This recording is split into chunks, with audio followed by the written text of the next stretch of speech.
performa rupiah ngalahin dolar? Nggak mungkin. Kenapa begitu?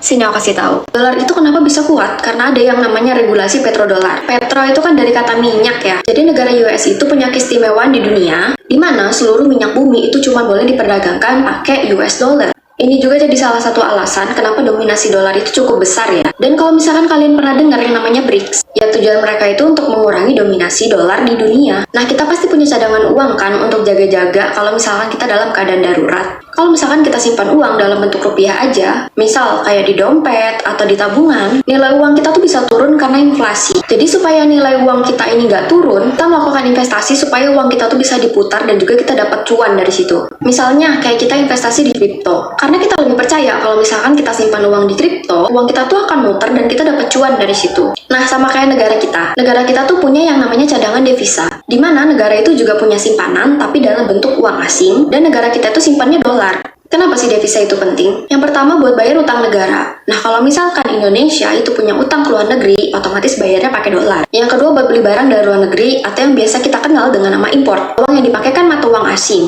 Nah, karena kita punyanya dolar, jadi kita pakai devisa. Supaya nilai mata uang rupiah itu menguat, devisa yang kita punya itu juga harus banyak. Ada beberapa faktor yang membuat mata uang dari suatu negara itu menjadi kuat. Yang pertama, mata uang tersebut dipakai untuk melakukan transaksi di berbagai negara. Ya, seperti yang kita tahu saat ini transaksi kita itu masih pakai dolar. Yang kedua, negaranya itu cenderung lebih banyak melakukan ekspor dibandingkan impor. Jadi pendapatan suatu negara itu naik.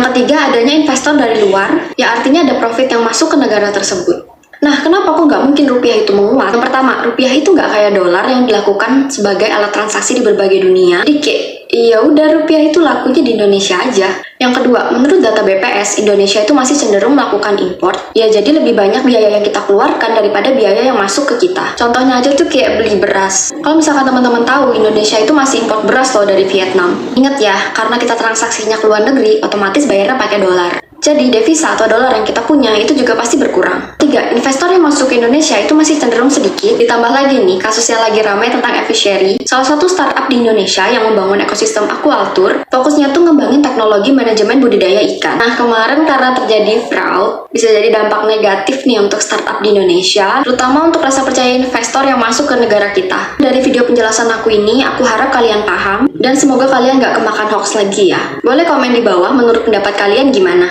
Dan kalau misalkan teman-teman mau belajar tentang investasi, bisa join di Discord yang aku tulis di bio ya.